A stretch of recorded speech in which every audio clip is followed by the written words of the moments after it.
Welcome. So in front of me is the brand new Meta Quest 3 and I'll go for unboxing. Though a little bit late, but that's basically how long I had to wait for mine to arrive.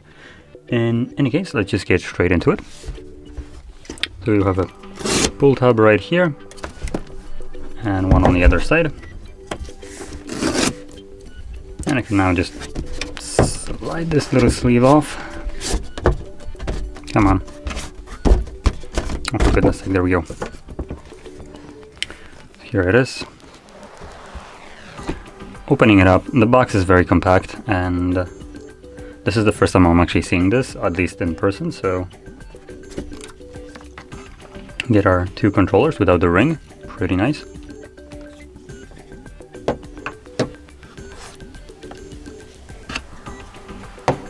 And then tiny headset, it still has some heft to it, so it actually feels heavier than what I expected.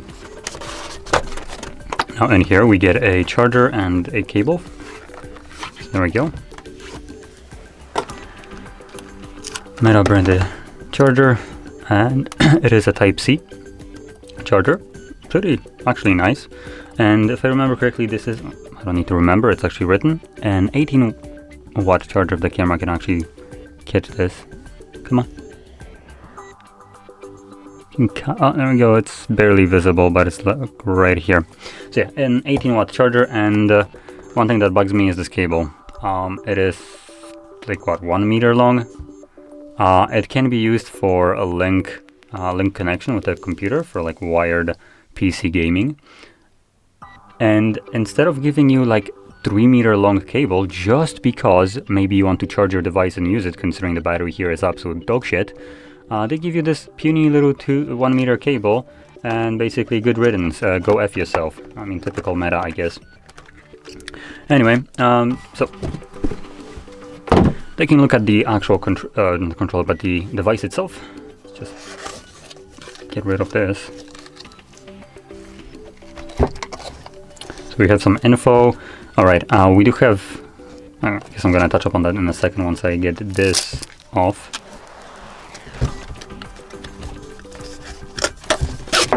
There we go.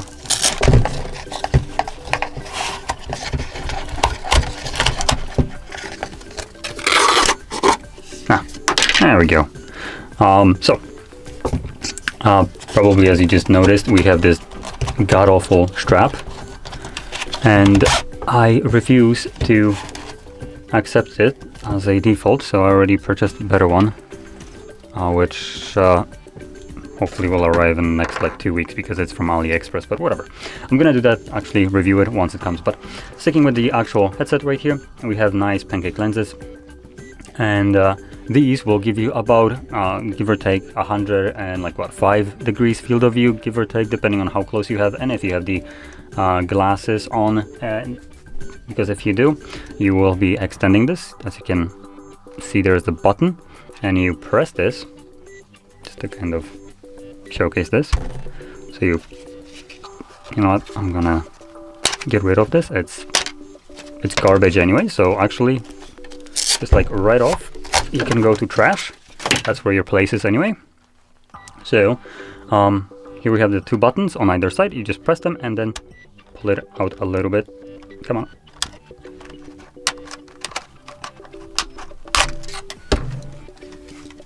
This might be a little bit easier to showcase. It doesn't really wanna, it's not the most robust design. So you can see we have like a slide right here. So this should basically press, and so this retracted. This doesn't want to move at all. Great. Oh, there we go. It's just not the most smooth movement. It's a little bit rough. Facial interface, very little in terms of cushioning, I would say. It's still there, but like this is maxed out. Personally, I tried the Quest 2. It wasn't necessarily the most comfortable for my face. And this one basically has the same design, literally very similar in almost every aspect in terms of like the weight. Actually, it's heavier than the Quest 1, or 2, I mean. The facial interface looks about the same, just a little bit changes. A strap, still complete dog shit.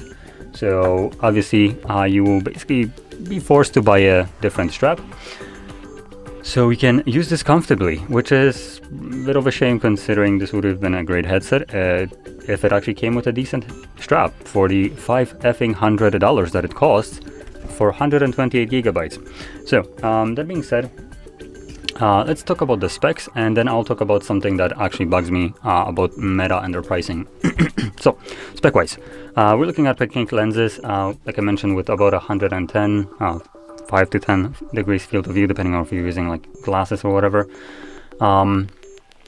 And we have a resolution right here of 2064 by 2208 pixels per eye. So this is basically 2K resolution per eye, and it is running at a maximum of 120 Hertz refresh rate. You do have the option now to actually enable power saving mode, which will cap the refresh rate to 72, which is a little bit of a wonky thing, but obviously this headset consumes battery like no other, so you might actually be utilizing that more often than you would expect. And in terms of the controllers and the ringless, so it's using now rings around here, the controller itself, like this black edges right here, and it's also using hand tracking in combination to give you a better tracking in general, but still, if you turn off hand tracking, these won't be tracked as well from what I've heard.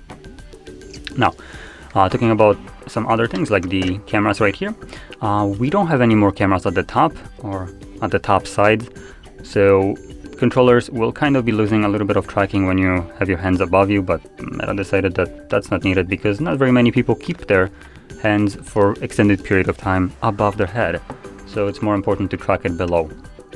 So we have one camera right here, and then we have a couple more over here, along with the LiDAR for the depth scanning, and this allows for this basically units like pass through, so it can actually anchor things correctly, knows the depth of items or environment more like. So yeah, it gives you a pretty decent experience. From what I've seen, I haven't tested it out, like I said. Now, another thing here is we have again an IPD adjustment, a granular one, so you can just kind of keep on sliding it and it will be just moving.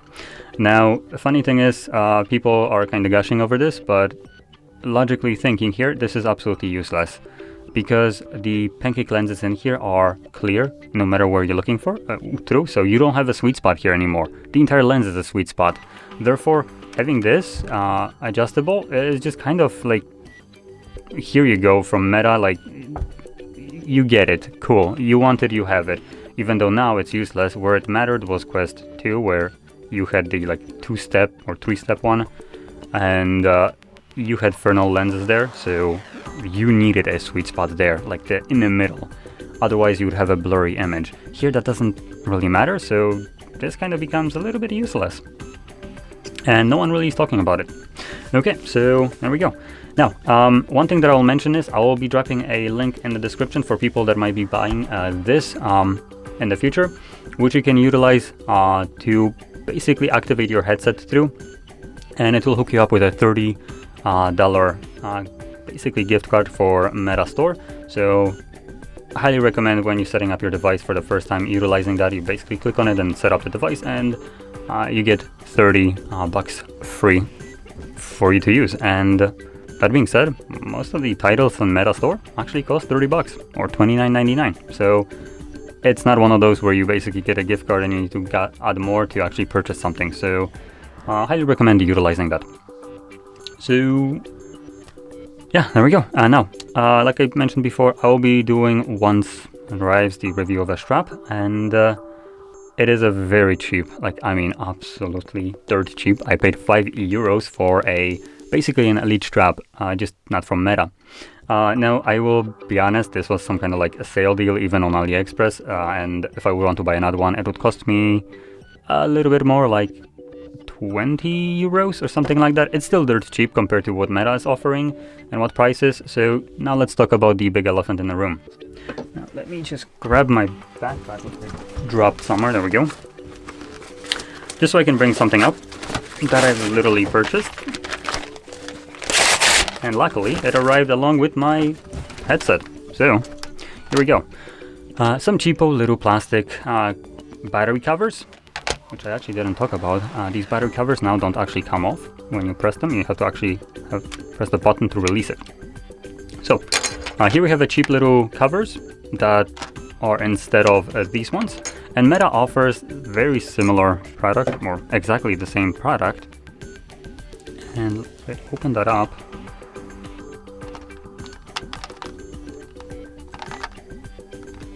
Try to get this open.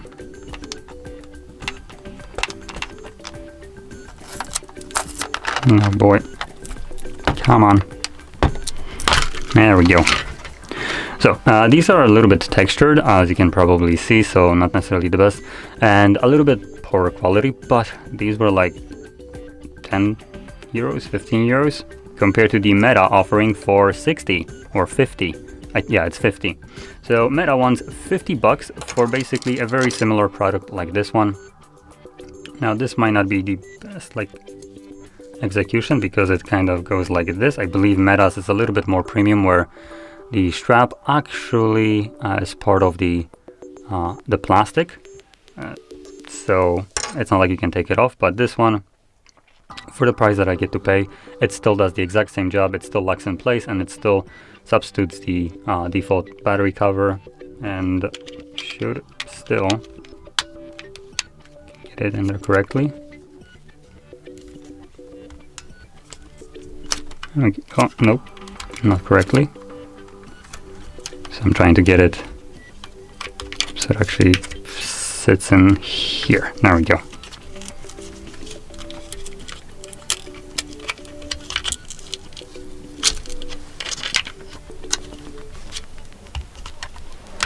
There we go.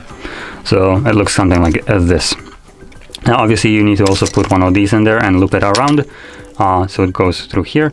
I'm not really gonna do this, but obviously you can see it functions the exact same way as the default Meta strap. So yeah, highly recommend picking something up from probably AliExpress, which will be significantly cheaper than what Meta wants for their product. That being said, everything that they offer is absolutely egregiously overpriced.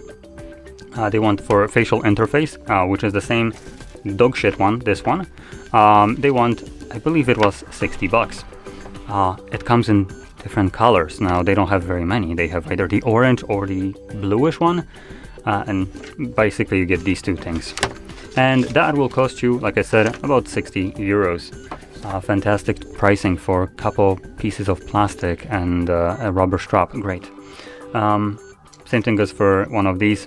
This will run you like 50 bucks. The head strap without the battery pack runs like, I think it's 60 euros as well. And then the one with the strap is over 100. So yeah, the prices there are just absolutely bonkers. I recommend just picking up somewhere else. Their like exclusivity tax is just absolutely ridiculous. So no plastic like this should be worth $49.99. So yeah. Anyway, at the end of the day, I do want to go back to the headset. It is a great headset. So I'll be putting it through testing quite significantly over the weekend right now, and yeah, I'm hoping that it's gonna be all great. Oh, and one more thing that I will mention for people that might be purchasing this or have already. When you purchase it, do check for dead pixels. Apparently, I've already seen a bunch of videos where people complain that their headset had dead pixels. That is the first thing that I'm going to check after the setup. So just open up some kind of white background, something that's fully white, and then see if you have anything black on there, just dead, not lighting up. And if you do, just return the headset. That's why I recommend checking that out right away, so you have the opportunity to still return it if something is wrong. Because once you see it, you can't unsee it. Anyway, if you found this video helpful, don't forget to hit like, subscribe, and thanks for watching.